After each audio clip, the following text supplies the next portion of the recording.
Welcome to the Milestone 100th episode of Extra AI, where AI meets the real world. I'm RK Banda, aka Raghu Banda. Well, actually, I'm his digital twin, an AI version of your host. For today's special milestone episode, we're going meta. I'll be interviewing the real Raghu Banda about his second book, Building Social Equity with AI. Let's dive into how AI can drive positive societal change and what inspired him to write this groundbreaking book. Thank you, AI Raghu, or my digital twin, for that very warm introduction. It's exciting to be here, especially on this milestone 100th episode.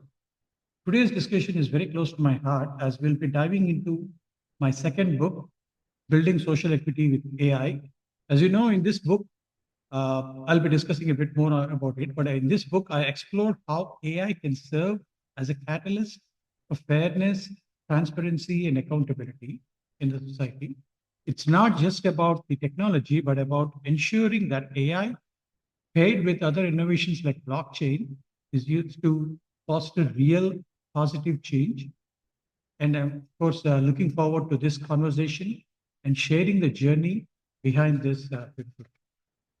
Raghu Banda, it's a pleasure to have you on the show, this time as the guest. Let's get right into it. While your first book focused on machine learning in enterprise systems, but your second book, Building Social Equity with AI, shifts focus towards societal issues with a twist of AI and blockchain. What motivated you to take on this new direction? Well, my motivation for writing this book, Building Social Equity with AI, stemmed from a personal and a professional realization that AI definitely holds enormous potential, not just for driving profit and efficiency, but also for creating a lot more meaningful and societal changes. I have been working on this topic for a while now. I think the thoughts have been there little over, I should say, 7 to 10 years during my trips around the globe. And as I worked with AI in enterprise settings, I saw firsthand how these technologies could also address inequalities or inequities outside of the enterprise settings as well. And the idea that AI could be harnessed to promote fairness, inclusivity, and a more equitable distribution of opportunities felt very urgent and timely. And I also wanted to add the flavor of quality and merit. We often talk about efficiency, but what about fairness? What about quality and other things? So that is where my thoughts came up in this book. And this book is kind of my way of exploring how we can use AI to measure and improve social equity, which also is like maintaining a focus on quality and merit. And there is one thing which I wanted to make a statement in this book is that social equity isn't just about what you expect from the society, but also what you give back into the society. It's about ensuring that those opportunities are grounded in the ability to grow and succeed based on merit and quality. So basically, it's not about just the outcomes, but it is also about the journey. So, Raghu Banda, given that this is the 100th episode of Extra AI, how has your journey as a podcast host shaped your thinking around AI's role in social equity?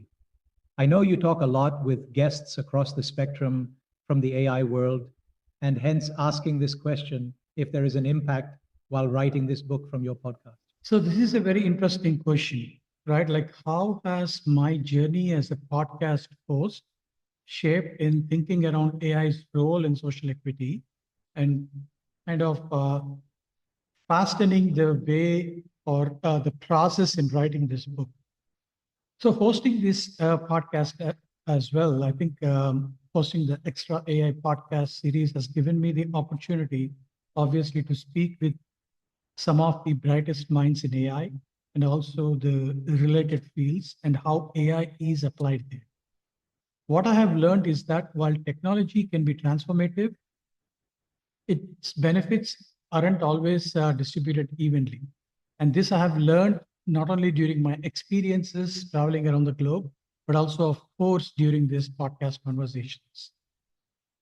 This definitely has pushed me to think critically around the role of AI, not just as a tool for innovation, but also as a mechanism for improving access, fairness, quality, merit, all these kind of things.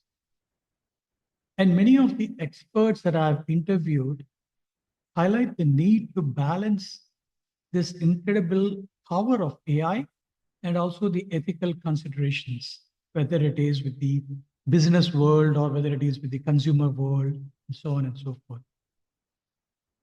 Obviously, this has this has, I would say, obviously, this has really heavily influenced the way I approach AI in the book by focusing on how it can level the playing field without sacrificing the quality and merit, which is still the driving force behind success. So that is one thing which I really want to bring it up.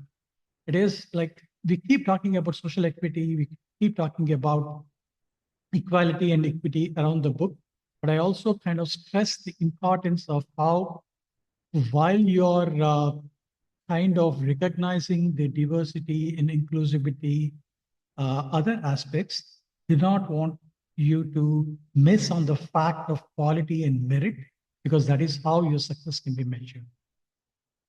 Yay, Raghu.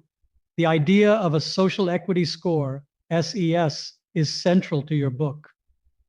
Could you explain how this concept works and how AI can be used to assess and validate it in real time? I am sure there is going to be a lot of interest on this concept. And how did you work about it? This is an interesting question. Of course, my book talks mainly about this. I think in the last two chapters, if you see, I also talk about the secret sauce in calculating or coming up with the social equity score. Social equity score, when I say, is a way of measuring how much individuals, organizations, or even governments or even entities can contribute toward the betterment of the society. It is not just one particular variable or one particular weightage. It combines several factors, including maybe the environmental impact it might be, or diversity, or inclusivity, or the social responsibility, or even the aspects of visibility given to individuals or organizations, and how AI can track and validate these metrics in real time. I talk a lot about the different factors that you can measure and you can weigh.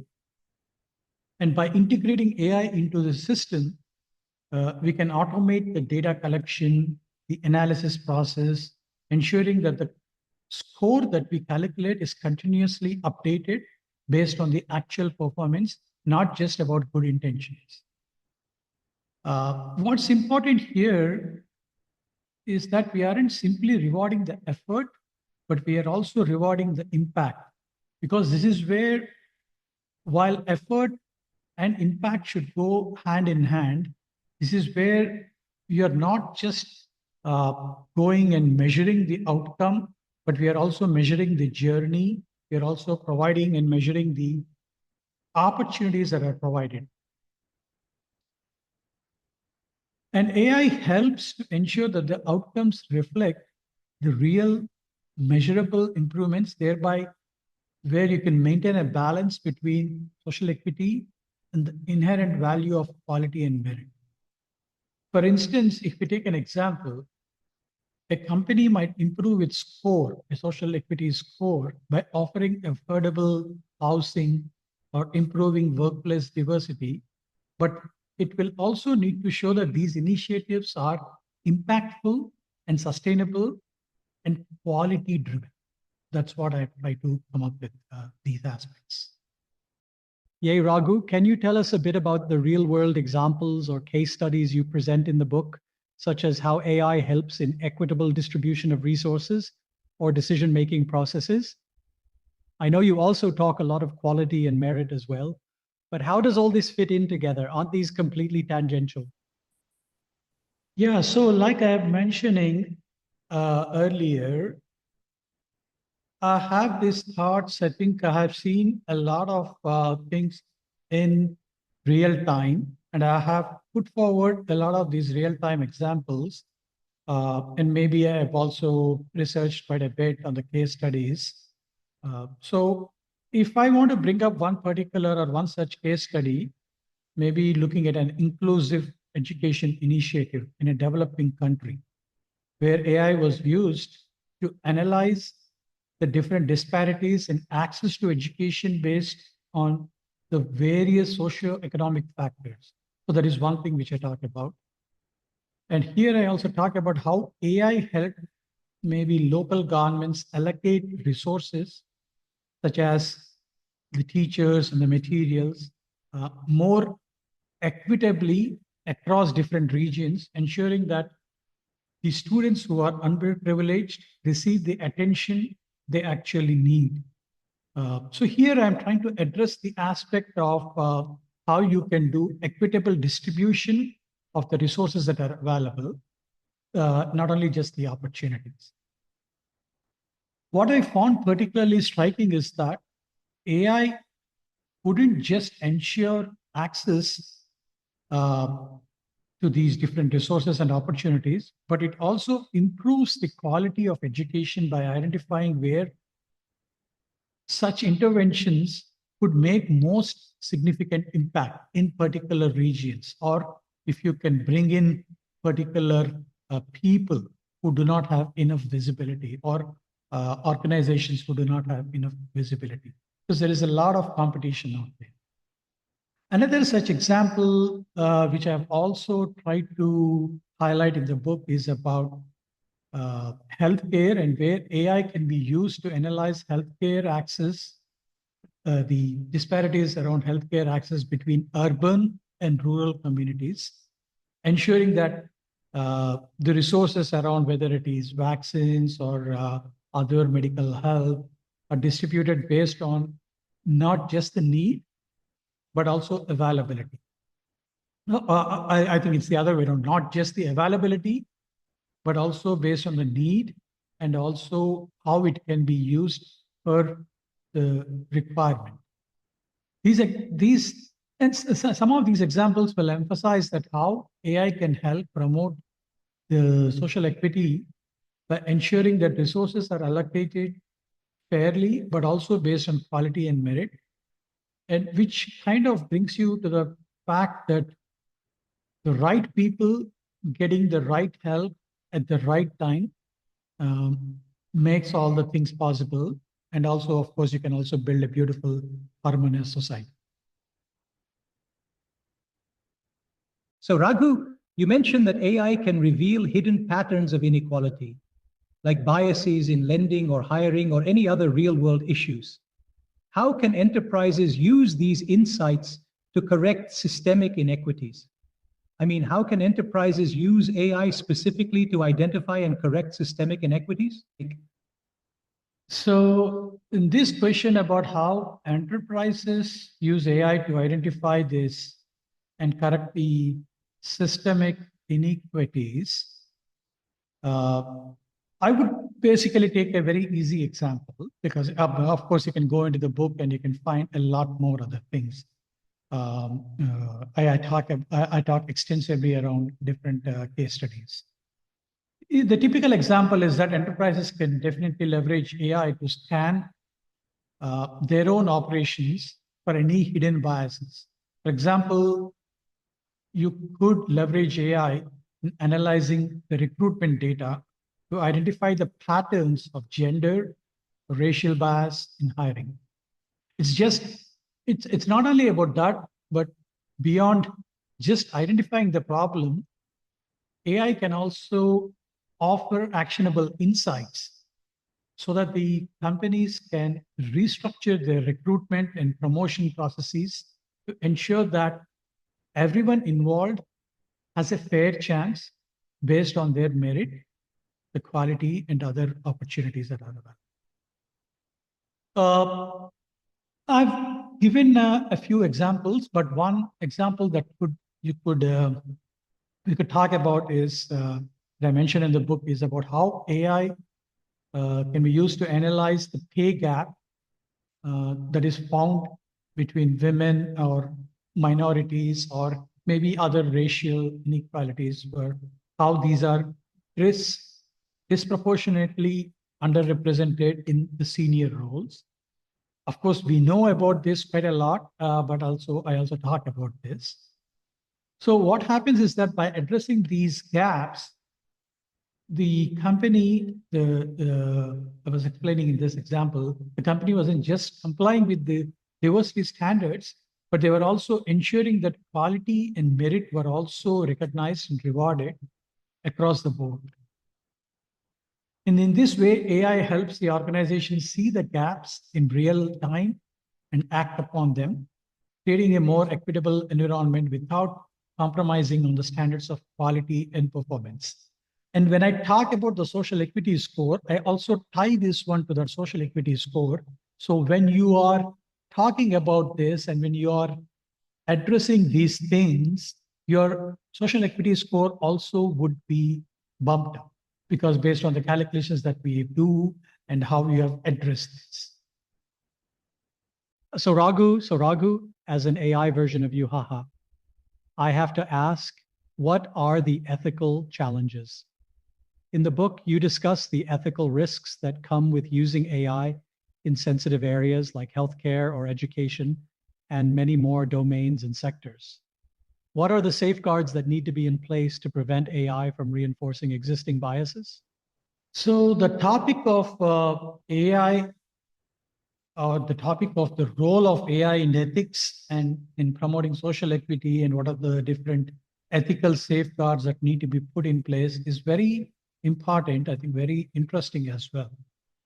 Ethical safeguards are realistically essential because without them, what happens is that AI can inadvertently reinforce existing biases. So what happens is that it all depends on what kind of data that you feed into these algorithms or into the data that you are, basically the data that you provide, your results are only as good as the data that you provide. So until you remove the ethical bias in your data that is being fed in, you will again end up with the same existing biases. So one of the key points that I discuss in this book is the importance of transparency and explainability in the AI systems, what we now refer to as explainable AI or XAI. Of course, my podcast is also called Extra AI for a different reason. So organizations need to be able to understand and explain how their AI systems are making decisions, particularly when we talk about insensitive areas like whether it is hiring or maybe lending money or lending loans or healthcare, or maybe a lot of other different fields. Another safeguard is the regular auditing of AI systems to ensure that they aren't, again, perpetuating the bias. For example, this is where I talk about how AI algorithms that assess credit worthiness might favor maybe not only wealthier applicants, but also maybe more educated applicants or maybe more visible applicants, unless they are designed to consider non-traditional factors like other things, whether it is rental payments or utility bills, or if you take up the aspects of other things like visibility related aspects, people or the organizations or entities do not have much visibility. So you will have to bring in all these kind of things. So you have to assess all these. This is where the weightage and the factors that I put in while we talk about social equity score is very important. And here we also talk about how you could include diverse data points. And then based out of this, the auditing outcomes, we can ensure that AI systems are promoting not only fairness, but also quality, while also we recognize the merit and quality of individuals. Generally, if you do not consider all this, they may not befitting the traditional models of success. So when we bring in all these things together, you will be able to design a system that is not only highly qualitative and highly equitable, but also is maintaining some ethical standards and with no biases or reduced biases. I wouldn't say that any system is a perfect system, because there will always be a lot of things that are that needs to be fine-tuned, and that is the reason in the book as well. The last 2 chapters I talk about how you need to focus on continually improving the systems. So, Raghu, your digital twin here is an experiment, but in the real world, how close do you think we are to AI being able to contribute meaningfully to discussions on fairness and justice? Is AI contributing meaningfully, or do you think more bias is being added inherently into the system? So this is not only an interesting but also a very scary question about how AI is contributing meaningfully to discussions around fairness and justice. We already see that AI is starting to play a role in not only fairness and justice, but there's a lot more potential that needs to be unlocked. We see that AI is making a lot of headway in criminal justice. For example, we already see that the policing systems across the globe in many developed countries are already using predictive models to assess the criminal behavior or racism risks and make more informed decision about bail and sentencing. I think there is a lot more improvement that has to happen, again, depending on the data that you feed in, because you do not want to, again, create a biased system here.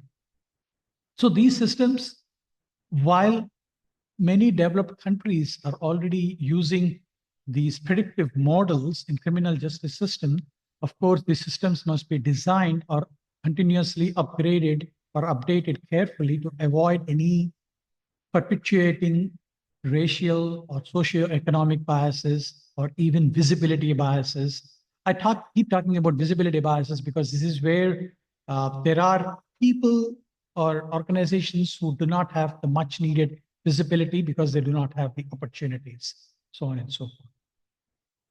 We're also seeing AI how can contribute in areas like healthcare, where again it's being used to identify the different disparities in treatment across different demographic groups or demographies as well.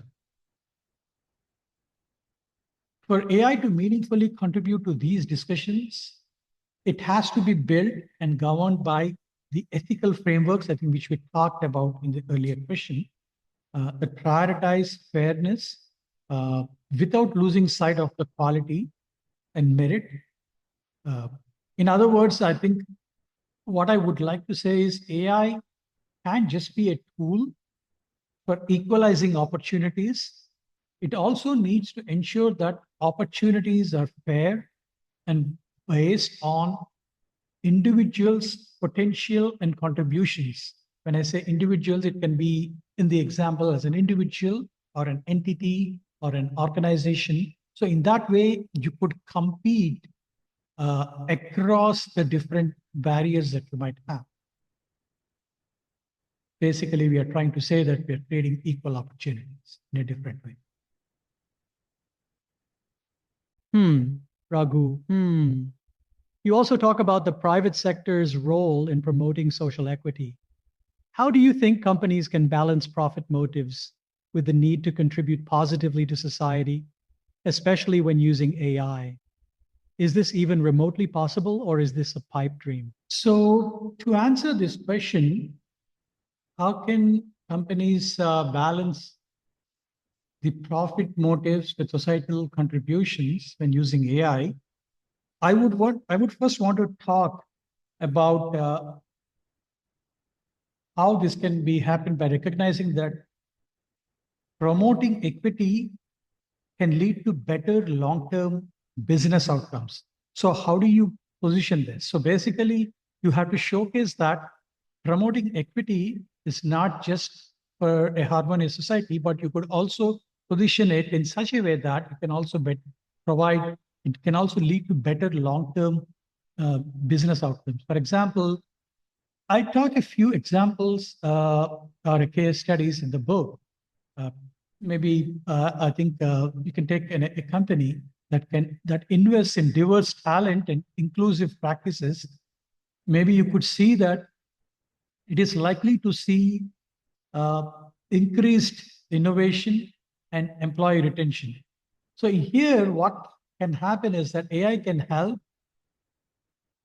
these companies identify where they can make these investments to maximize the impact, whether it's improving access to the career development programs for the underrepresented groups or ensuring pay equity, but it's also like providing opportunities for people outside of the demographic spectrum. One thing I predominantly emphasize in the book is that equity and profitability aren't mutually exclusive. By ensuring that AI systems are designed to identify and reward merit, whether in the workplace or in the community, companies can also can promote fairness while also doing what do you call while also driving performance and quality outcomes. So here, what I'm trying to say is that you're not only rewarding merit just for the sake of merit, but also you're promoting fairness and you're also driving other factors while you're considering other factors and you're putting all the weights in place. So finally, what happens is that this kind of an alignment between profit for a company and the purpose becomes more critical as customers, investors, and employees increasingly value companies that are socially responsible as well. This is where your social equity score will come into play. Raghu. Now let's talk implementation. In your book, you explore various tools powered by AI that could enhance social equity, ranging from social media algorithms to government services to public policy to healthcare and many more. Which of these tools do you think will have the most immediate impact and why? So here, while talking about the tools that will have immediate impact in promoting social equity, I would say that one of the most immediate impacts will likely come from AI tools that are used in the public sector, especially in areas like social services, urban planning, and so on and so forth, and healthcare, public policy, and all to start with. But there are a lot more fields as well that will eventually develop into.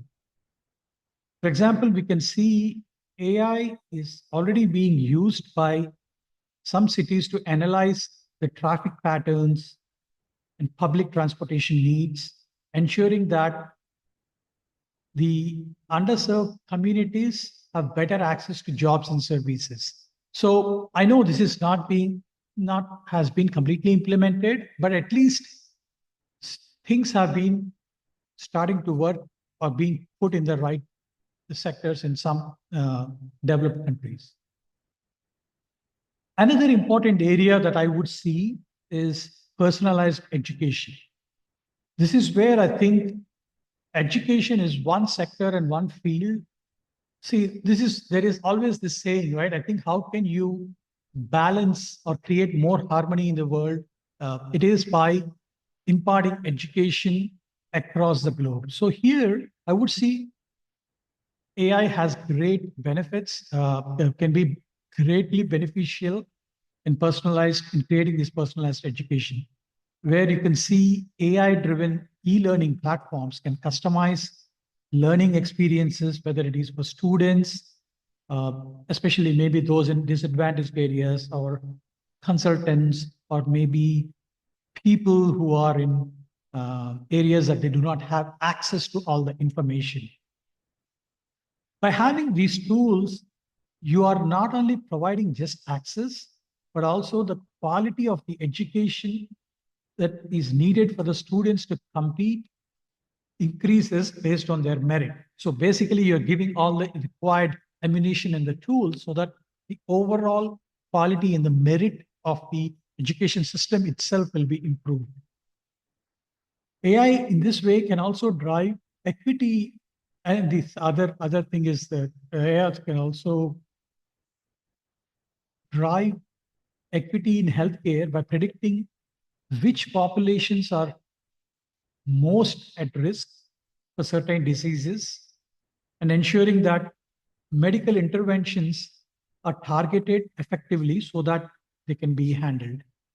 So these are some of the examples or some of the tools, but there is a lot more vast areas out there that how you think will have immediate impact in promoting social equity along with if used properly by AI. So Raghu, now as AI continues to evolve, where do you see the biggest opportunities for AI to directly influence social equity in the next 5 years? Let's talk near term, or do you think 5 years is a lifetime already in AI? Yeah, the future is really exciting. So in the next 5 years, I see AI making major strides, whether it is in education, workforce, public policy, a lot more. I'm pretty sure AI will be able to personalize a lot of these learning experiences, closing this education gap between the wealthy and the low-income students, between the influential and non-influential students, between the accessible and non-accessible students, and also provide, and so on and so forth, right? There are a lot of other things that we could go and talk about. It could help provide access to high quality, tailored education where AI can ensure that students are evaluated on their merit, not just their circumstances. Another important thing is that the big opportunity lies here, like I've been talking about in healthcare policy, where AI can help predict and prevent health crises in underserved populations. We can definitely handle situations like the pandemic that we had experienced a few years back in 2020. Governments could also start using AI much more extensively in public policy to ensure that resources like food, housing, and healthcare are distributed. I shouldn't say distributed, but made available so that the right and worthy people get access more, depending on their outputs or outcomes in the journey that they go through. The key here is that AI will help shift from a reactive approach that we currently have to a more proactive one, addressing inequalities and inequities before they become entrenched.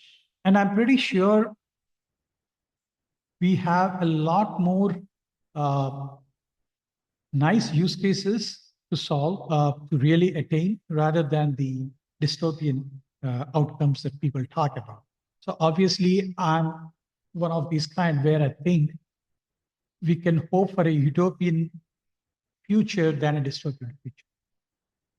So Raghu, could you share any success stories where organizations implemented AI solutions to reduce inequalities or inequities, especially in areas like employment or healthcare or any other sectors, et cetera? Of course, I do discuss about a few success stories about whether it is entities or individuals or organizations on how AI can reduce inequality or inequity.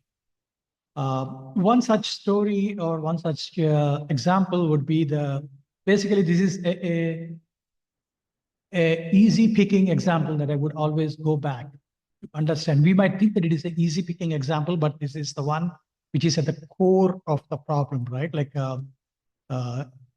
in the hiring process, ensuring that candidates across diverse backgrounds are given equal opportunities to succeed.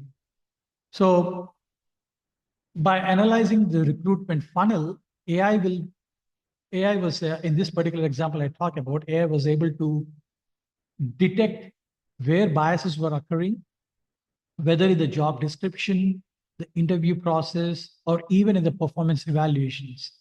So after redesigning the system, this particular XYZ company saw not only an increase in diversity, but also improvements in the overall job performance and employee satisfaction, and also productivity leads. Another example also that I can bring up is from the financial sector, where AI-driven micro lending platform used alternative data points to assess the credit worthiness of the applicants who have been excluded by traditional, the credit systems. So this predominantly opened up access to capital for entrepreneurs, these small entrepreneurs from marginalized communities. And this is where this firm could help them. They've loaned and they could help them build businesses and improve their overall social equity. And of course, this is where I also envision that this social equity score that I've defined and designed would also be an additional factor in getting more people on board. Hey, my digital twin, Raghu Banda, we're nearing the end of this very meta conversation. Before we close out, let's reflect on the journey. What's one key message from building social equity with AI that you hope sticks with readers? Or maybe give a brief overview about how the chapters are laid out and then talk about the key message. So before going into the key takeaway from the book, I would first like to highlight what are the main things that I'm talking about here. So there are a total of 8 chapters, right? The first 3 chapters the first chapter focuses on social equity and its significance. The chapter second focuses on equality and equity. These are many things that we all know, but I try to bring home the point about the importance of equity and equality, of course. And in chapter 3, I talk about the human science behind that. Then I slowly, in chapter 4 and chapter 5, I talk about networks and their impacts. And in chapter 5, I go into how social equity is important and how it has to be embedded into the networks.